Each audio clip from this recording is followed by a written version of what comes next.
So the topic I was asked to talk about is public choice. So what is the term public choice means? Well, in economics, public choice is nothing else, nothing more than economic analysis of politics. The subtitle of public choice, and I see a few of those that you are drinking, so you should be drinking even more by the end of my talk, is politics without romance. Right? So what I'm going to spend the last 30 minutes is to talk about what is the why do we have such a difference between what type of government we think we want and what type of government we actually have, and what could be the possible reason for that, and what could be the solution if there are any solutions. Obviously, you have been here if you think there are solutions, but maybe not. I don't, but that's my opinion. So, what's the government's role? So if you study a little bit political philosophy, economics, political science, even philosophy, most people will tell you, in a world without government, you will have chaos. You will have a dog-eat-dog world where people will steal from each other, kill each other, will be the rule of the strongest people will survive. That comes from Thomas Hobbes, who was an English philosopher that was actually a very short person. He was probably even shorter than I was. And his main problem is that he was psychologically terrified by his classmates. They were like yelling at him, he was hiding under the table. So he thought that as long as people were strong and you had weak people, you needed somebody to protect those weak people. And that's when comes the idea of government. The problem with the government, if you define it as a monopoly of a force, some kind of organization to which you surrender the right to decide, to exercise violence, to decide who can exercise violence, who can bear arms and weapons, and who cannot bear arms and weapons, and who can administer justice, that big thing can tend to grow, and grow bigger and bigger, and we call that the Leviathan. Right? So Thomas Hobbes had just a basic idea. The role of the government is to protect people, to protect property rights, and to enforce contracts. Right? Why is that? Because if you don't protect property rights, people won't be productive. If they think somebody's going to steal your resources or whatever you are producing, what are my incentives to produce anything? Nothing. So in a world with violence, you have poverty and death. So you need the government to protect you, to protect property rights and enforce contracts, which is not the only role that people think about. Right? If all of you are Americans, and you know part of the Constitution says that the role of the government is to promote welfare. Right? Society welfare. So, what does that mean from an economic viewpoint? Well, think about Adam Smith. Adam Smith is considered as the founding father or the founder of modern political economy. He wrote a book called An Essay on the Nature and Causes of the Wealth of Nations, where he started talking about where does the wealth of nations come from, what is the role of the government. And one of the things that Adam Smith says is the government should provide public goods. For example, it should provide roads, bridges, tunnels, justice, police, national defense. Why is that? Because he says that the cost of providing those type of resources will far exceed the amount people will be willing to pay for it. So no individual businessman will be willing to build a road, or to build a bridge, or to build a lighthouse, or to protect their colleagues. Right? So that's one of the arguments. The government should provide public goods. It should also resolve some information problems, so which means sometimes you don't know what are the effects of pollution. So sometimes if you don't bear the direct cost of pollution, the problem with that is that you are going to tend to overproduce pollution. Therefore, the government tries to regulate pollution, and by regulating pollution, he improves the welfare of the society. Right? So there are a few roles that we give to the government as an economist, which are protect property rights, enforce contracts, provide public goods, and reduce things that we call negative externalities, such as pollution, or encourage people to take their flu vaccines, because that's what we call a positive externality, which has spillover effects. If you take the flu vaccine, what's happening? You don't give the flu to other people, right? So the other people have no incentive to take flu shots because by you not having the flu, you're not going to give them the flu. So therefore, the role of the government is to give incentive to people to buy flu shots. So you have less flu than actually you will have if you allow the market to work perfect by itself.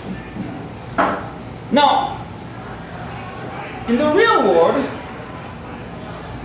that's not what the government is doing. Right? The government does more than that. I can give you a list. It does protect property rights in theory.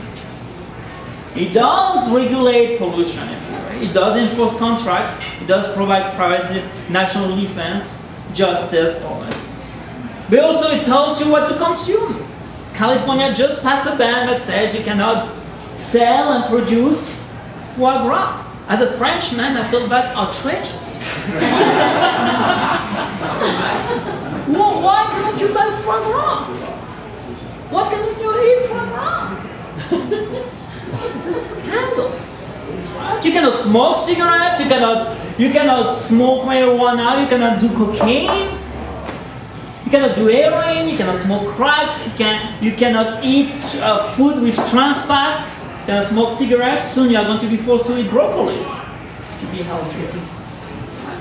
The state of New York, I think it's Bloomberg, is thinking about passing a law that prohibits or tax big sodas. What does the government do?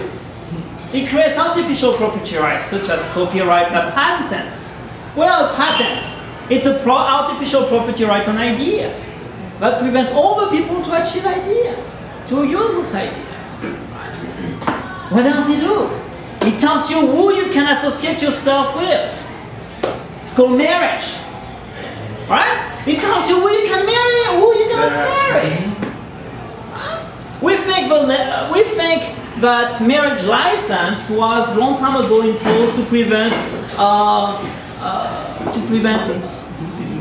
disease, right? And marry your brother or sister or your cousin. But that's not true. It was to prevent interracial marriage. Right? And now we prevent people from same sexual preferences to nothing. The government also tells you whether you can have a baby or not.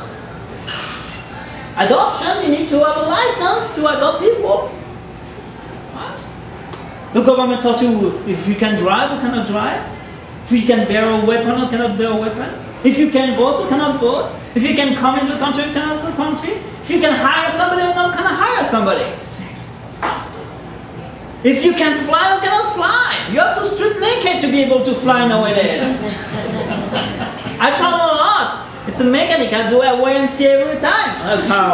YMCA. It takes me 5 seconds. I'm very used to it.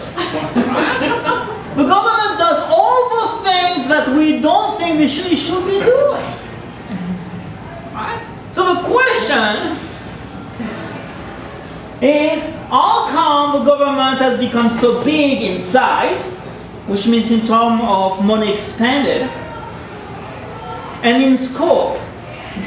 As an economist, I'm concerned about the size of the government, which means the amount of taxpayers is being used to do government services, how much money the government is spending on things, but also on the different activities that the government is trying to regulate. Right? So we have a difference between size and scope. But you can explain a lot of the size because of the scope of the government. So, just a quick question here. Do you know how much is dedicated by the government to entitlement programs, which means Social Security, welfare programs, Medicare, Medicaid, and health? So, 1.5 billion. In percentage? 23% of the budget or something? 62%. Yeah. Oh, 62. 62%. National defense is 19, net interest is 6%, education is 4%, and foreign affairs, which is actually what we call foreign aid, is less than 1%. So a lot of the government is being spent on things which are not related to protecting private property rights, enforcing contracts. So when we think about that, and you're all Americans, so you know your history better than I do. Not yet Americans, but January 1st, I can apply for my citizenship, so wait for it. You know why the founding fathers created a constitution. What was the rule of a constitution? Limit the size of government. To tie the end of the government, right? We had the Bill of Rights to tell what are the rights of the people, but the Bill of Rights came about because Madison thought the Constitution did not have the government enough, or the ends of the government enough. Right? So that's one of the mechanisms, right? So you have a Constitution to tie the end of the government. Is that working well? No.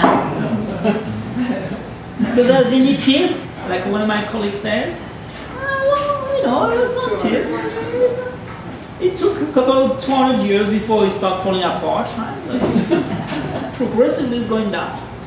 And you have another mechanism we call voting. You don't like what the government is doing, what are you going to do? Vote them out. Vote them out. So in theory, it should be working. If I don't get what I want, I'm going to vote. Is it working? No. That's what we economy is coming. Right, so economists for a long time, even the general public, have this naive perception of a government where government is composed of individuals which are public servants. And the term public servant is to do what? To serve the public. To serve the society. Any decision should be made in the interest of the society as a whole. Right? That's one of the versions. And voters, when they vote is to serve the society, not to serve their own interest. Right? We believe that when people become elected, there's a little halo that comes out on the top of their head, and wings are pushing out their back and become angels. Right? You know, and as a personal anecdote, I have a very good student, former student of mine, was a good student, good political science major, good economist, serious student, deep thinking. Deep thinker, but he voted for Barack Obama. And like that, no, last summer I went to New York City where he was at NYU learning, and I said, "So what's up, buddy? How is your savior going on here?" And he's like, "Well, I still believe in him." I'm like, and that's one of the problems, right? So that's one of the problems. Voting. We still believe that the politicians have good intentions. We still believe it's going to change. Right? Now, so we economists are like, after a few years, James Buchanan that won the Nobel Prize in Economics, and Gordon Tullock wrote a book called The Calculus of Consent. It's considered kind of quote-unquote, kind of a founding book on the concept of economic approach to politics. And they say, let's use the economic tools to explain political behavior. How the political process works. Let's use the same tool we use for human beings that operate in the market, as businessmen, as consumers, to politicians. So, what do we come about? We come with an idea that politicians have become self-interested people. And what are they interested in? They're interested in power. Right? And therefore, what is their goal? To maximize votes. To become in power, I need to maximize my votes. I can be in power, I can exercise my power. Ultimately, it's like a drug. Power. You can argue whatever you want, but you want to help the society, and some of them might, but they exercise some power. Right? Power is very seductive. Brings you money, it brings you women when your name is Bill Clinton. It brings you cigars as well, and stuff like that, right? It brings you the Rangers if you have W.G. Bush and cocktail and alcohol, cocaine and alcohol. Bureaucrats. Bureaucrats are part of the political process. Bureaucrats are people which are in charge of government agencies, FBI, NSA, FDA, FCC, FDA, Veterans Affairs, Federal Reserve Board, I lost, Department of Education, everything you can think about, those are bureaucrats. What is their goal? What do they want? Do they want to help people? Do they actually want to help people? Well, they might. But what do they need to do to help people? They need big budgets. Right? Big budgets, because big budgets bring big salaries, and that's the truth. And big power too. They bring you a chauffeur. I was in DC in February, and I realized there was this very strong smell of cigars all around the IRS building. They were smoking cigars. They told the Revenue Service Department building is filled with people that smoke cigars. That's all taxpayers being used with Cuban cigars. I'm saying, go run in front of an IRS building. Don't flip them like I did. And you will smell that cigar. It's amazing. And those buildings are beautiful. I mean, no doubt about that. And what do voters want? That's the question. Do voters, when they vote, they care about that perfect stranger that lives in Arkansas? I just see that sign, the Hawks over there, so I was like, I'm an Auburn Tigers fan. Auburn Tigers. Right? So when you vote in the presidential election, do you really care that person that lives in California or that Yankee in New York City? No, you don't care. What do you care about? You care about the government is going to give you what you vote for. You are self-interested. You want the government to provide you service at the least possible cost for you. That's where my French ancestor, is not my ancestor, right? Frederic Bastiat defined the government as this fictitious entity where everybody is trying to benefit at the expense of everybody else. What is voting is just a process where you're asking the government to give you a bunch of money at the expense of everybody else. But you can still be naive and believe, okay, well, let's believe that's going to still work. So I'm going to give you an explanation why a lot of the things, a lot of the policies and new rules of the government emerge as a result of voting.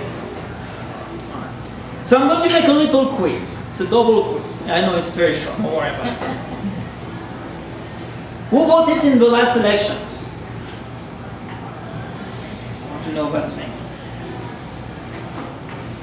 If you want to, if you are comfortable with, you can tell me, did you vote for the incumbent or the non-incumbent? What did you vote for? I'm talking about, so let me talk about, did you vote for somebody? First of all, some people don't vote. They vote and they vote void, right? Okay. President, do you know who you voted for? Chuck Baldwin.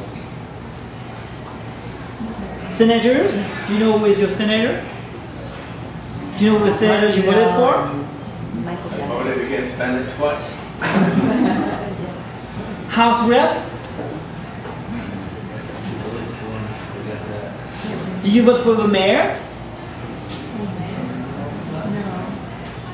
The mayor? Yeah. And about the governor? Alright, so you are pretty much involved. You state rep? How about your school board? You participate in the voting process of your school board? You are really not good economist. Mosquito controller. Did you vote for your mosquito controller? It's a non-voting position. We don't need to elect For your sheriff? Yeah, Alright. Well, a question I know Brian Kaplan asked his class, or somebody like that, is that they say, what do you know about these people that you voted for? You know, do you know where they went to school, what their grade average? Like all these things that you would ask your secretary who's bringing you coffee, you know, if you were to hire somebody. Yeah. But yet you don't know them about the people you're putting in charge to run your life, basically. Yeah, you know, the more important the people you know, the less important that you know less about them. Right? Now, the question that I'm going to ask after, which is more difficult, I don't know anything about, so that's why I have a slide on my mind, is the succession of a president. If a president cannot anymore exercise power, who comes after? Vice president. Who is that? Vice president. I'm not saying who is the vice president. The vice president, who it is? Joe Biden. Joe Biden. I call him Joe the Mummy because he's super old, so you imagine that. Barack Obama can become president, it's out. Who comes after? Speaker of the House. Who is that? John Mayer. Okay. And after that, who is that? Who's next? What's that? I'm missing a half of my oversight. That's probably what happens. This group is a little political, so it's not really totally fair. So who is it? Right. He's the Senate majority. President Sultan, would you know who it is? That'd be Reed. Perry. Daniel Inouye. Daniel Inouye. Who is next? Secretary of State. Oh, very good. Do you know who it is? I try to forget it. Well, you see, the problem you want to forget, and what happens when you become president? Hey, I didn't go.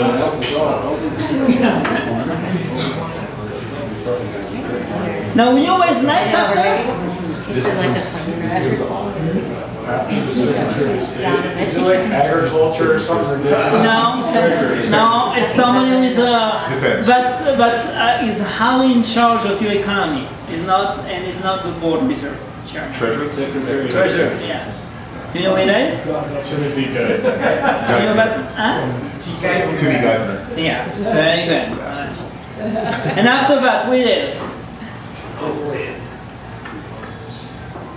Defense, Secretary of Defense. Do you know who is the Secretary of Defense? Gates. It's not if it changed. Leon Panetta. What's the next one? Attorney General? Yes. Who's that? Good job, you get the name. Who is that? Eric Holder. Eric Holder. Of course, Eric Holder is famous now because he's a liar, right? That's what. The question is, how many people around you do you think knows all those things? Well, already you know me, I don't know those things, so that's why I use my slides. But how many people around you do you think know those things? 1%, 10%, 20%, 30% of population, 5%, 2%. I don't know the answer, I'm just asking you a question. I've seen polls where 60% don't know the vice president. So yeah.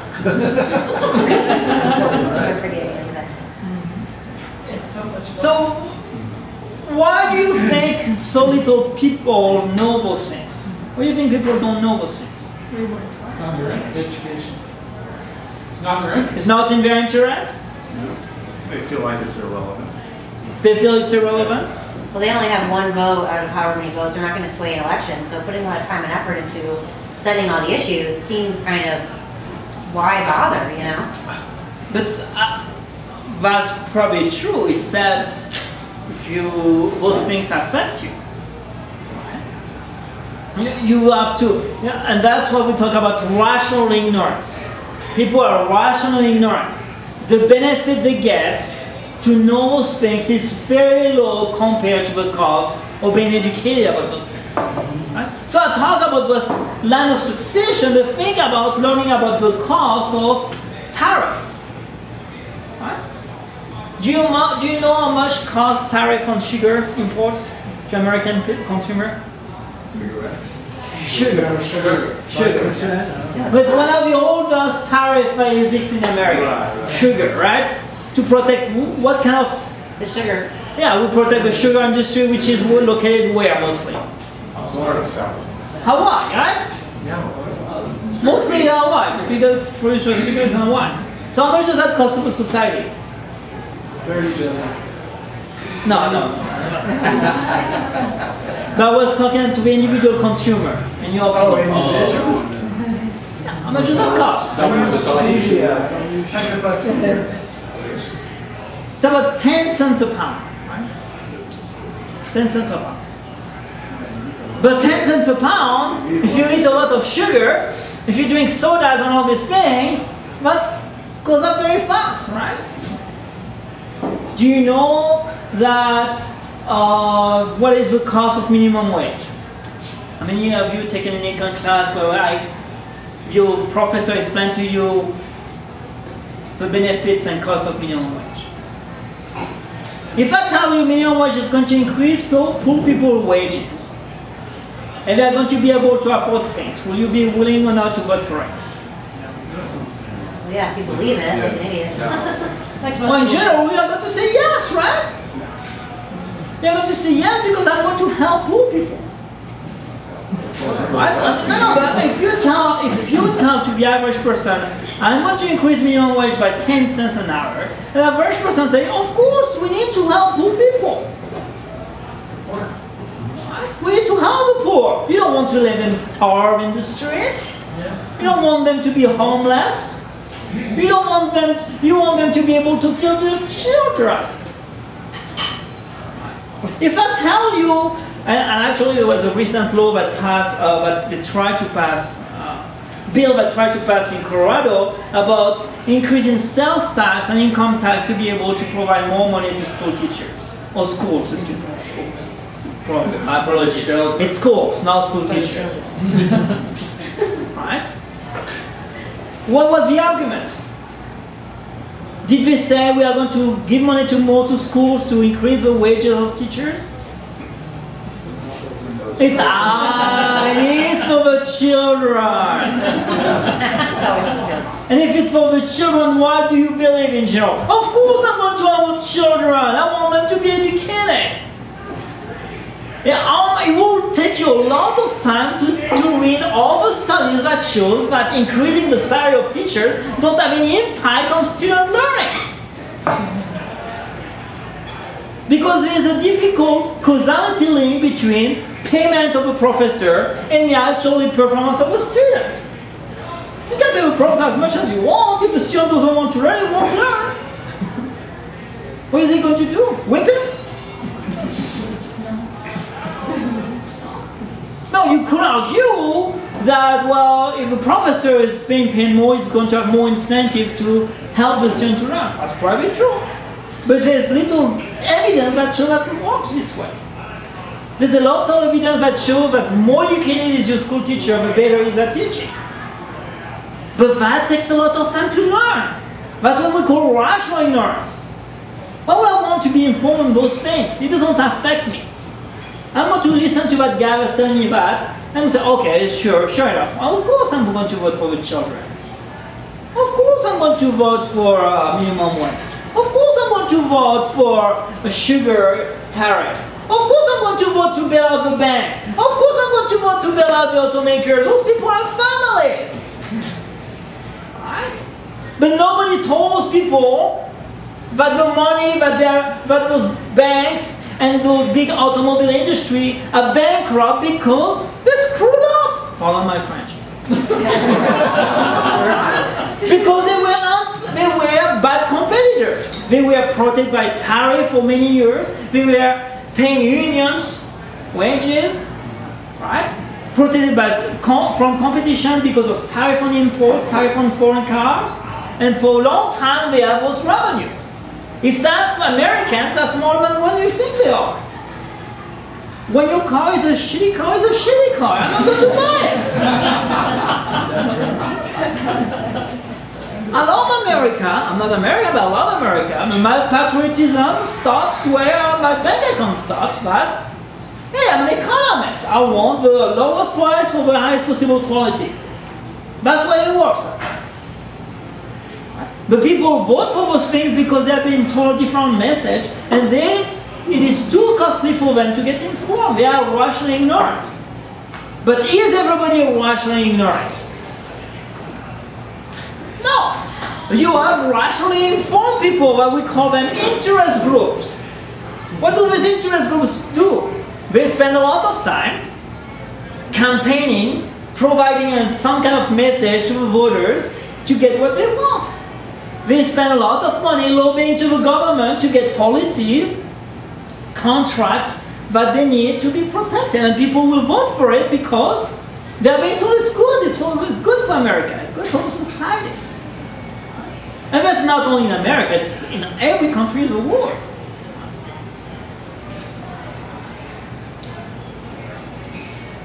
So, how many people do you know, how many people in this room know, talking about, again, I want to talk about that too big to fail message that those automakers they're doing on those bank running. How many people know that all those people that went to DC to lobby for those bailouts were actually flying in their own private jets? They don't take the charter. They were not flying in economy class. They flew in their private jets to beg the government for money to bail them out. And people will say, yes, we should occupy Wall Street. What? Now, what does that mean? It means that when you have rent-seeking, when you have businesses that rent-seek the government, that try to lobby the government to get special privileges, to get policies that are going to reduce competition, you have more for the government. The government is no longer here to help the society, he's a player in the game. So that's a big problem. And that's where crony capitalism comes from, about. People talk, Occupy Wall Street was criticizing capitalism. Look, evil capitalism, they're doing that. That's not capitalism. That's crony capitalism, because capitalists, or what I call them market economies, what do? Businesses, what they're supposed to do. What is the role of a business?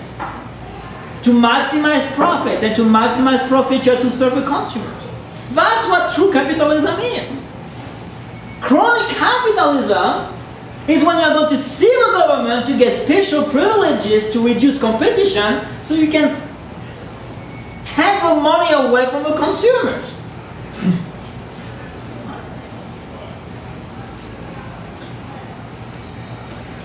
What other problems do we have?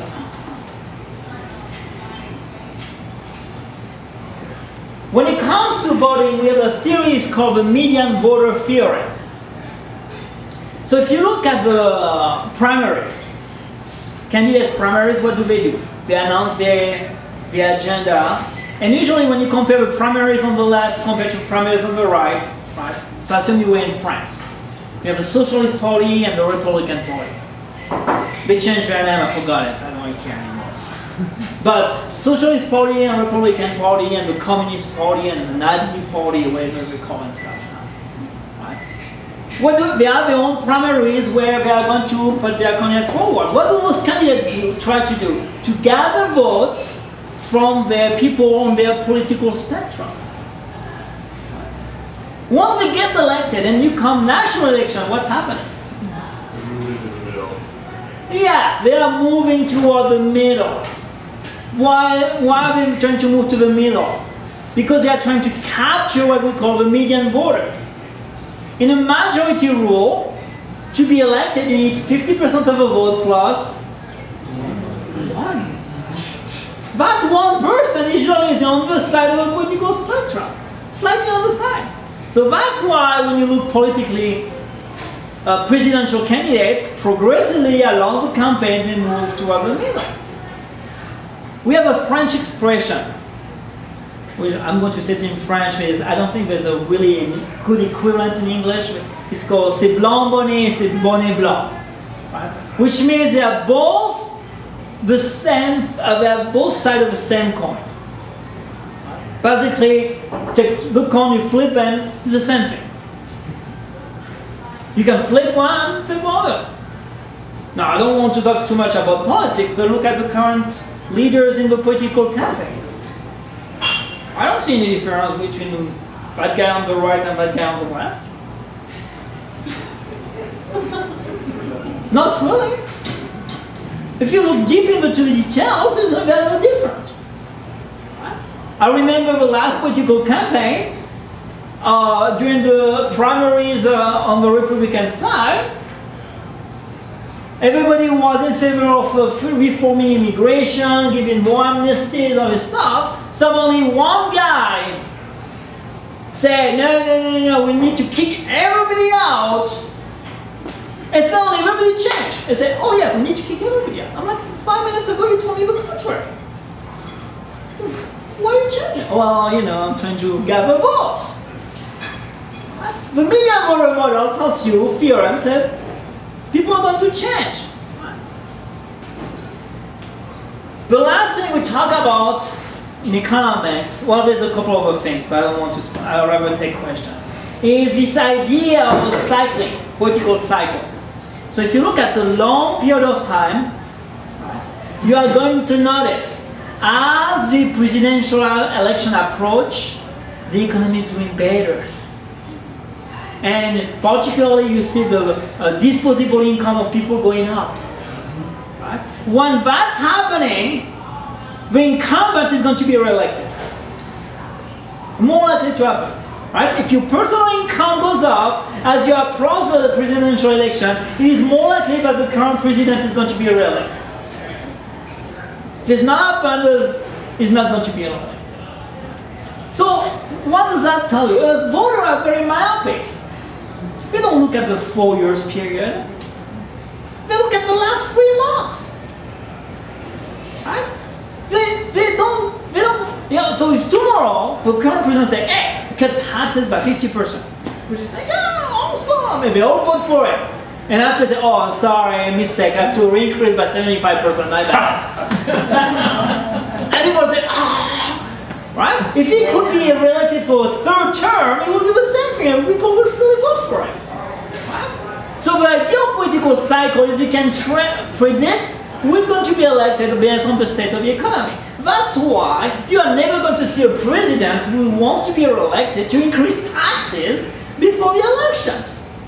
He's going to do stimulus, he's going to decrease taxes, he's going to increase a bunch of jobs, he's going to deregulate, he's going to do whatever it takes.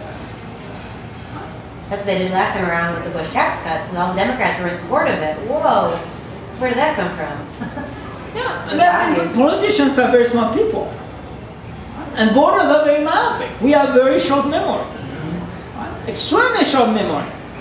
We don't focus on the 4 years. Who remember when the current president was elected, all the things he said he was going to do? You look 4 years after, has he done one single thing he has been doing? No. He did the opposite. Bring back troops? No, send more troops and some more drones. Some of you might be in favor of that, but that's not the discussion here. Right? Solve the immigration problem? No. Deport more people. Drug on wars? More drug on wars. More people in jail. Help the poor? Of course you don't help the poor. You don't help the rich either. You tax more people. Everything he said he was going to do, he didn't do. And that's mostly for every single one president. Why? Because they have 4 years, they can do whatever they want.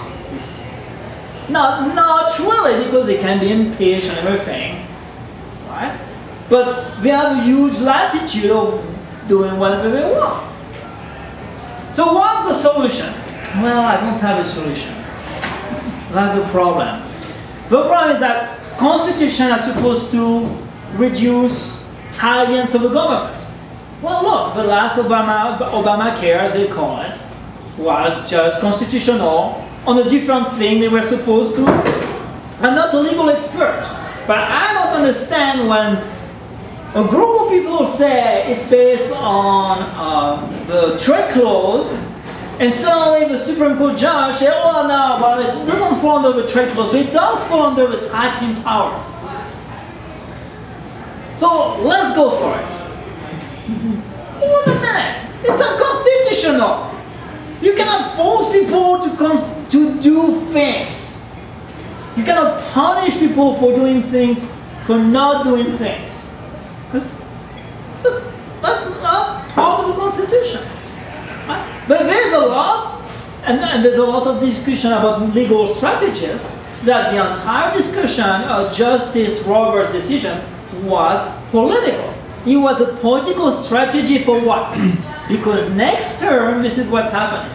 There's a bunch of hot issues, hot button topic coming in front of the desk of the judges. So now that he got, you know, the people happy and they don't think Roberts is actually a political person that is actually against poor people, against uninsured people, if you are going to be able to push much more far-right extreme agenda on the Supreme Court, then the Constitution don't work. And by the way, there's a book you should read, I think, by Randall Holcomb called From Liberty to Democracy, the Transformation of the American Government. The founding father, from the time they started writing the Constitution, knew it was going to fail. They already knew it. Right? They tried to write the Constitution to try to limit the tyranny of the government. But they already knew there was loopholes in the Constitution. And things went downward. People sacrificed their liberties for more democracy. Now, as I told some of you, I'm an extreme free marketer, which means I'm a market anarchist. The question you have to ask yourself when you think this way, is there anything the government can do better than the market? Yes, it can. Can people put people in jail better than the market? You cannot operate jails better than the market, but you can put people in jails better than the market. Take away liberties better than the market, most likely. Well, that's true. It's true, but I mean, you know, you have a lot of private jails, everything. But there's a lot of evidence that when you have a very, very, very bad government, the quality of the government is extremely bad. Think about Somalia, where there's no government, right? Because the government was extremely bad. Actually, contemplating anarchy might be better than having a bad government. Because in a government that expropriates everybody all the time, that plunders people all the time, and you have poverty, it is better to have no government at all than having a government. Because under that case, people are doing better. And if you look at the statistics, in Somalia, there's Peter Leeson, Chris Coyne, Ben Powell have written papers on that. If you look at the statistics, Somalia with no government is performing better than with a government. No, it is. Nobody wants to live in Somalia. I don't want to live in Somalia. Let me be clear on that thing. Right? I don't want to live in Somalia. But if I were to live in Somalia, if I was a Somali, somebody from Somalia, I would rather live without a government than with a government. Now, when the government is very high quality, like the American government, which is a relatively high quality government, well, the benefits of anarchy are extremely low. Right now, we do see our liberties to be restricted. We do see a lot of government scope and size. But it has not reached the point where you are like USSR or Cuba. I cannot say Chile because Chile was actually is a freer country than the United States, if you believe it. So is Canada, by the way. Canada is more economically free than the United States. But in countries where we have a high quality government, it's very difficult to contemplate anarchy. Really, my humble opinion, which is actually has no statistical evidence whatsoever, is I think you should educate people more. Provide more economic education. At least, if they still want to know for those things, they will know what they are voting for. They might vote for things to benefit them as well.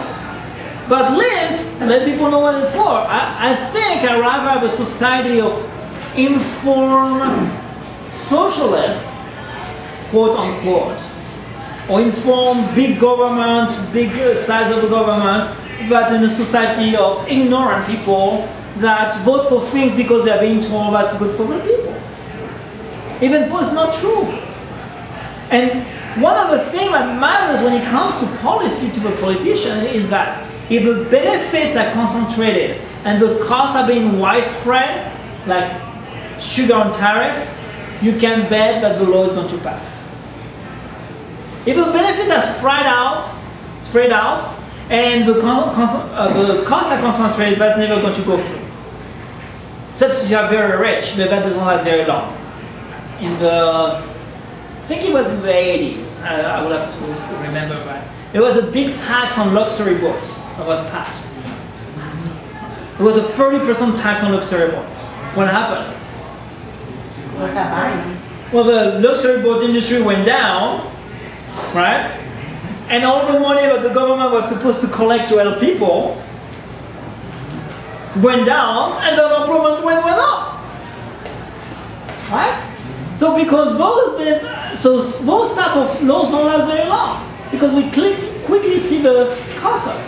But the cost, when the costs are widespread, and you tell it's for the children, right? Those sugar plant producers, they have children. You're not going to tell them to finance their big Mercedes and their private jets and their swimming pool and living on the beach on Hawaii and all this stuff. You're going to tell them to help those children families. Right? What do we subsidize corn for? What is the reason for subsidize of corn? Ethanol. And what is the purpose of ethanol? Cleaner energy, right? Is that working well? Actually, data say it might be worse. I gave an interview a few years, early this year, about the daylight saving thing. What was the purpose of the daylight saving laws, policy laws? Save energy. Save energy during the oil crisis. To oil crisis. Well, the data shows that actually you consume more energy because of the daylight saving time. Because you have to wake up earlier, you consume more energy for cooling or heating. How many people know that? Nobody knows that. I had to spend 2 hours reading a bunch of studies. I had to do a Google search. They called me and said, "Do you want to do an interview?" I said, "Yeah, sure." So I went to Google, I put 10 papers, I had to read like 10 papers in 2 hours to see what are the effects on daylight saving time on the economy. And most people will think that it sometimes save energy. No, it does not save energy. It costs more energy. No, it does have all the benefits. It lowers crime rates. Right? Because people come back home earlier at home, and they have lower crime rates, lower robberies. You have lower rate of traffic accidents. But the argument that daylight saving time will save energy is not true. It does save life, crimes, traffic accidents, pedestrians. So I'm a very pessimistic. I hope you enjoy your drinks. Actually, I would recommend you to take a couple of shots around to help that young lady that has been serving us for a couple of hours now. She needs tips, so just go for it. Like, pound the vodka and the shots and the Jaeger, whatever you want to do. There is a silver lining though. Despite all those bad things we talk about government and democracy being inefficient, the wealthiest countries in the world are still democracies. And that you should not forget that. There's a famous quote that says, "Democracy is the worst government, form of government, except for all the other ones." However, last lesson of history, even though it's very not, from an economic viewpoint, it's very good. From a viewpoint of personal and civil liberties, it's very bad. That's not totally correct. Chile was a dictatorship. It was performing very, very well from an economic viewpoint. They had private pension funds, private transportation, private education systems, school vouchers. The economy was booming. Bad on civil liberties. Bad on private liberties. Great on economic liberties. Right? Chile is a democracy now. What's happening to the state of Chile? Went down. Still better than America. Still better than us. Thank you very much. So I welcome any questions you have or comments.